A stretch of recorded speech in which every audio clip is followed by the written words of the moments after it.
In education today, there are a number of directions that schools have taken over the last century, really the 20th century. Across the country, in almost every school you see, it's college and career readiness. So the prevailing view of what a human being is some kind of economic producer. Education has moved in about the same way everything public has moved. Frankly, in a K-6 arena, everything you do is micromanaged by a district, a state legislature, a Department of Education. Now we live in an evolutionary age. We think that everything is changing and that keeping up with the change, or better, helping to make the change, is the great goal.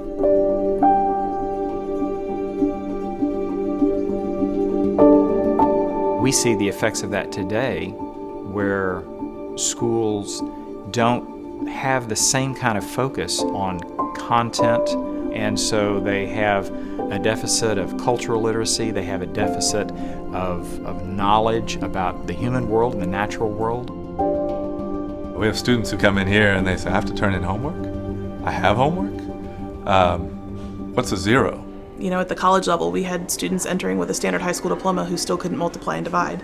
If it wasn't a 5-paragraph essay, and even that was a challenge. So the skills that these students were graduating with after 13 years of public education were pretty mediocre. I think there's a prevailing sense that students are graduating either morally lost or just adrift in general or unclear on what life is for. The founders knew that an educated citizenry was necessary to the health of the Republic. So the impacts of this can be seen from individual lives all the way out to our nation today. Once I'd really started doing my research on classical ed, I kind of realized that this was the missing piece. This is what they weren't getting. And this is what raises good, strong college students and eventually good, strong adults. Barney Charter School Initiative is an outreach of Hillsdale College, and it's an excellent way to reintroduce sound learning, the classical liberal arts-based education that was common, even ubiquitous in this country. Charles, let's go make it happen.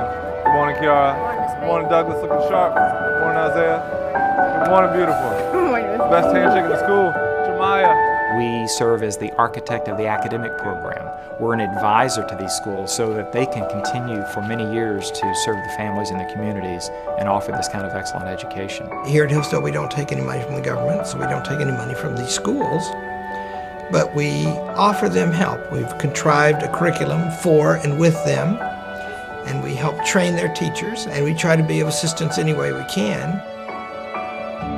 I will tell you the school board about fell out of their chairs when I described the relationship with Hillsdale College in our charter school interview. They have a whole team of people who work to refine the curriculum, improve what kids are being exposed to, and they make some great recommendations that really help shape our program to be successful. I think last summer there were 400 or so teachers here for a week to 10 days, working with our faculty and with each other.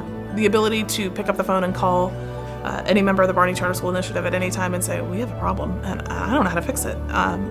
Give me some guidance, and it's there. They send a whole team of teachers to starting schools, give a rundown on the curriculum, on classroom management policies, on just the general tenor and culture that the school should be seeking.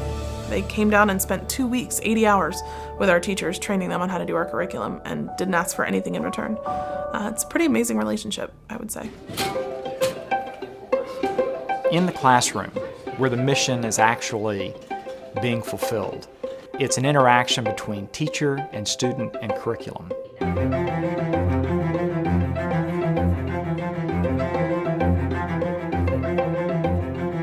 We're much more focused on the individual student and making them a well-rounded human being.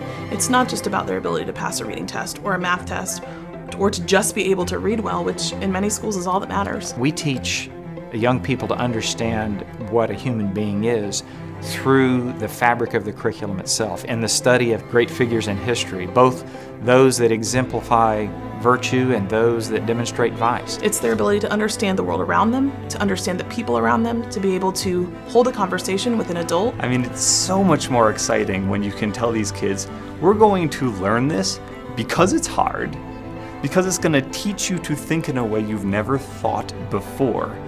And you are going to grow as a human being because of it. So being able to do that and know why it's being done makes teaching in a classical school just a fantastic experience.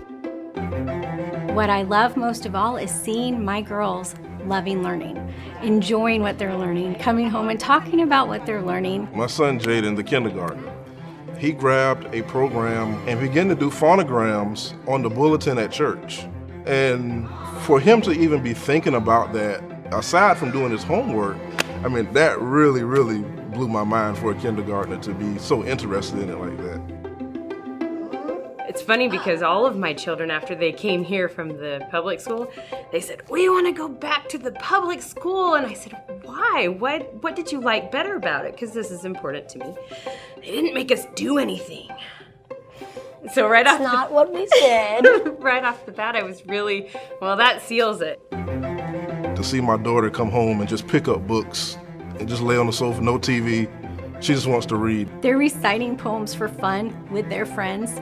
I mean, it's been really great to see that kind of change and growth in them since they've been at this school. I think that's part of being in a classical school, is just being in an entire society of people that love learning. I like this school because kids get an education and you need to learn things so you can be smart when you grow up and you won't have trouble with hard stuff. Is there anything else you want to tell all those people out there about Savannah Classical Academy? It's amazing. You're amazing. Good job. I am finally in the world of education that I should be in. And I wish that there were more schools that were doing this. Many hundreds of people, I think maybe even thousands of people, are essential to the work of the Barney Project. And we can't do it without that. Learn the truth, do the good, love. As a parent, I became involved in starting a school like this because I wanted something for my own children. Now seeing the impact we've had, I think this is the type of program we need throughout our state and throughout our nation. The impact of the schools on the community is palpable. The districts take notice. Policymakers take note. And what that means for a local community can be extended into what that means for the nation. The Barney Project is growing. And of course it takes enormous outside support. And we appeal for more. Everyone has a stake in this. So this can get huge. It can grow everywhere.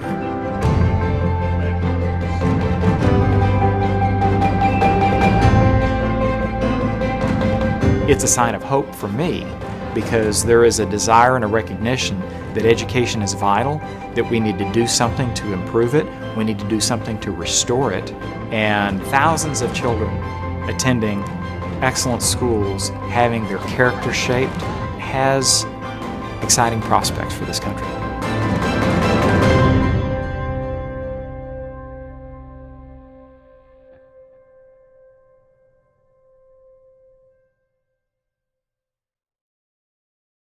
Hi everyone, my name is Kathleen O'Toole and I'm the Assistant Provost for K-12 Education here at Hillsdale College.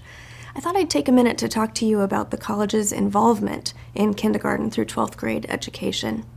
For decades, the college has been involved in the education of young citizens, first through Hillsdale Academy, a private school here on campus, and in the last 10 years, also through the Barney Charter School Initiative, which is an outreach effort of the college. Through the Barney Charter School Initiative, we support dozens of classical charter schools all over the country. We help found them, we guide them through the early stages of getting school started, and when school has begun, we provide comprehensive curriculum and instruction advice to teachers. Our work through the Barney Charter School Initiative is made possible by numerous friends of Hillsdale College. In other words, the advice and support that we provide our schools comes to those schools absolutely for free. We receive nothing in return for the guidance and advice that we give them, except for the satisfaction that they're doing an excellent job. One may ask, why do we do this? Why is it that for 10 years the college has been flying all over the place helping these schools get started? Well, there are a number of reasons, but I think the first and most important is that through these schools we're seeing a recovery of American public education. You know, a couple of generations ago in this country, the education that was possible in American public schools was much more substantive, much more serious than it is today. In other words, the education that students were receiving in this country 2 or 3 generations ago was much more substantive than the education the average American public school student receives today. Students used to learn languages. They used to study math in a much more commonsensical and rigorous way. They used to diagram sentences. They used to write in cursive. And on top of that, they learned about American history in a way that made them understand and love our country. Well, what we're seeing in these charter schools and in Hillsdale Academy itself here on campus is that the ordinary American citizen, the children of those citizens, are still capable of doing that excellent work if only they're given the opportunity. And that's what the Barney Charter School Initiative is all about.